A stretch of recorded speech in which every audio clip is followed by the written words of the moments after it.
Now we'll move to the Alumni Achievement Award, which recognizes graduates who have made significant accomplishments in business and professional life, or who have provided a distinguished humanitarian service as well to their communities.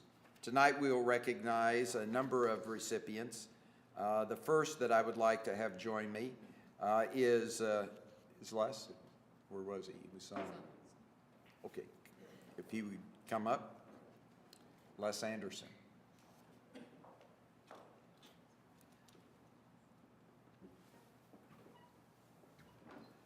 Les Anderson graduated from Fort Hays State University with a bachelor's degree in English in 1970. He also earned a Master of Arts degree in journalism in '71 from the University of Missouri, Columbia. He has taught writing, editing, and community journalism courses for more than 35 years at Wichita State University. He helped start the weekly Wichita Sun in 1974 and in '75. And he and his wife, Nancy, who's with him tonight, started the Ark Valley News in Valley Center, a weekly that they published until they sold it in 2007. Les has served as president of the Kansas Press Association and as president of the Kansas Newspaper Foundation.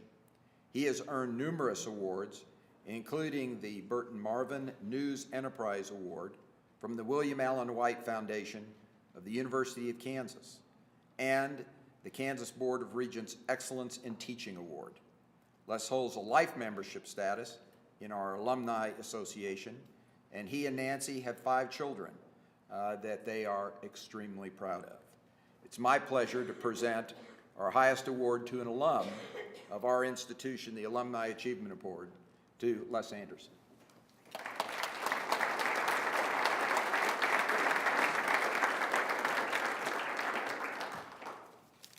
Thank heavens I didn't have to follow Larry.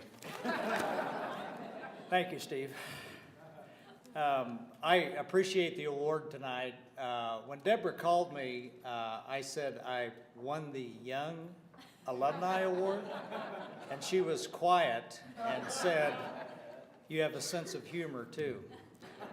I do appreciate this, and like Jesse said earlier, anything with young attached to it sounds good to me.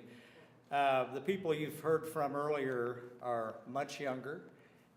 I started here 45 years ago because my high school English teacher, Paula Simon, who was from Hays, one day said, "You ought to go to school in Hays." I had no idea. Nobody in my family on either side had gone to college.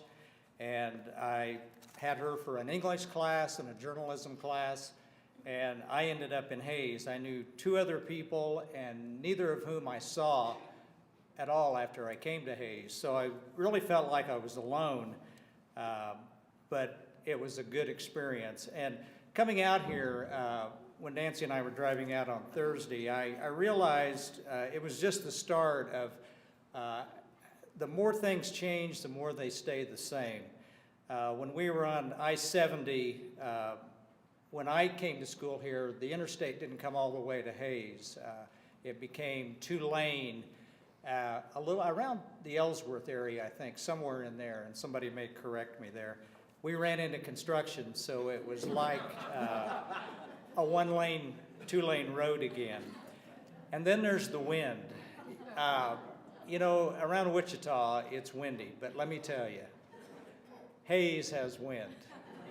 And the gale force winds as we came out reminded me of when I was a freshman in McGrath Hall, which is now torn down, and walking to my modern civ class at 8:30 in the morning, how cold it was. And I had forgotten to bring a coat, so I had a windbreaker, and until I went home at Thanksgiving, I froze going to that class. Now you see the wind farm on the way out here, so at least we're harnessing that wind. Then there's Oktoberfest. I stopped by there again today. They're a little more strict than they used to be when I went to school here. When I started school, I was 17. I didn't turn 18 until late November, but 18 was the drinking age, and to be honest, in Hays, 17 was the drinking age. I never was carded once. Not that I drank anything. It's, back then, I think we tapped the keg for Oktoberfest at 8 o'clock, and I can tell you that freshman year, it was sort of like Steve said with Mardi Gras. I was there at 8 o'clock with a lot of other guys from McGrath in line. The other part that hasn't changed is it was good to see that the brass rail is still there. When I was in school, we used to hang out there a lot. It was fairly close to our fraternity house. I was a Sigma Chi, and I think we had meetings there, as I recall. But, you know, there are people you remember, like Ken Gottschalk, and I had no idea what happened to Ken. Today I went to lunch with Lynn Ann Huntington from the faculty here. I talked to her at one of her classes this morning, and we walked in and the guy looked familiar. And I said to Lynn Ann, who is that guy? And she said, that's Ken Gottschalk. And I said, you're kidding me. And is it called Gooches? And we called him over and I said, I have a complaint. And we talked a little bit. And the interesting thing is, he had short hair in the 60s when I was here. The guy's got a ponytail. He said he couldn't afford to get it cut, which we all know better. I gave him a lot of money in the old days. When I got here, we didn't have cell phones, we didn't have the internet. It was too expensive to make a long distance call, so we wrote a lot of letters. That's how we communicated, and that's a lost art, I think. Nancy and I were dating some, and I think I got a letter from her every day. She was in nurses training at the time. I wrote once or twice a week, maybe. I wasn't really good about that. My time in Hays, some of the people who influenced my life and my career are from Fort Hays State. At our table tonight, Bob Lowen and Bev was here earlier. She's back at the back, and I'm waving to her there. Two of the biggest influences in my life, probably. He didn't know that at the time, but he has been. He taught me how to write. He taught me how to teach. And he taught me how to work with people, and he's meant a lot. When our oldest son played for the Hays Larks a few years ago, he stayed with Bob and Bev, and the last thing he said to us before we left was, tell the Lowens hi. Bob and Nina May. Nina was the athletic director, secretary, as I recall. She's now deceased. Bob worked in the back shop and is still around town. Good people. He taught me how to use a pica pole, taught me what a pica pole was. And then when I worked at the Hays Daily, Glenn Windholtz and Gene Anderson, two people who are no longer with us, but who were big influences in my life. When I first heard about receiving the award after Deborah and I got over the young alumni thing, I had a phone message from a guy named Chuck Brim, who was the basketball coach for Hays when I went to school here. And I kept stats for Chuck's team. I worked for Bob in sports information, and I traveled a lot with the teams, and I had no clue that Chuck would remember me from the late 60s, and I was the kid with the clipboard, and I wrote stories and that kind of stuff. But it was great to hear from him. I called back, talked to his wife Jane, and Chuck, of course, was on the golf course, which makes sense. He used to do a lot of that too. I worked on the Leader and a little bit on the Reveille, and for university relations, we were in Martin Allen Hall, which was a great place. I made lifelong friendships and established relationships there with people like Joe Norris and Martin Howgill and Susan Trout, now Armstrong, Linda Meyer, now Linda Donnelly, Mike Berry, Lon Pishney, and Gary Freed. The biggest change in my life probably came my freshman year. When I arrived on campus, I weighed 135, and at the end of my freshman year, I weighed a little over 220.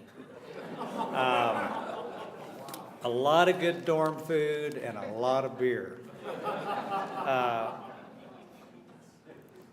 And since then, all I've done is try to lose weight. I feel like an athlete that no longer works out. I grew up in Hays. I learned to live on my own. I learned to live with other people, to work with others. And this is where Nancy and I lived after we were married before my senior year. Fort Hays gave me the foundation for what I wanted to do, or I ended up doing for the rest of my life, for my career, and I think, as I said earlier, people like Bob Lowen helped me determine what I wanted to do. I probably sound a lot like Bob in the classroom when I teach. I think it's important when you choose a career that you do something you have passion for. I've always loved to write, and I learned to love to teach. And again, I think I picked those up here in Hays. On our way out here Thursday when we were fighting the wind on Interstate, we were listening to NPR, and there was a piece on Steve Jobs, who just died, as most of you know. And they replayed his commencement speech. I don't know if anybody else heard that. It was pretty amazing what he told the Stanford grads in 2005. And the one thing that stuck with me, besides the fact that he quit school and ended up doing what he did, was his advice that he took from somebody else, but he told them that day, and that was to stay hungry and stay foolish. I did a pretty good job of that when I was at Hays. I do have one regret, and that is that I didn't think of bottled water. Thank you.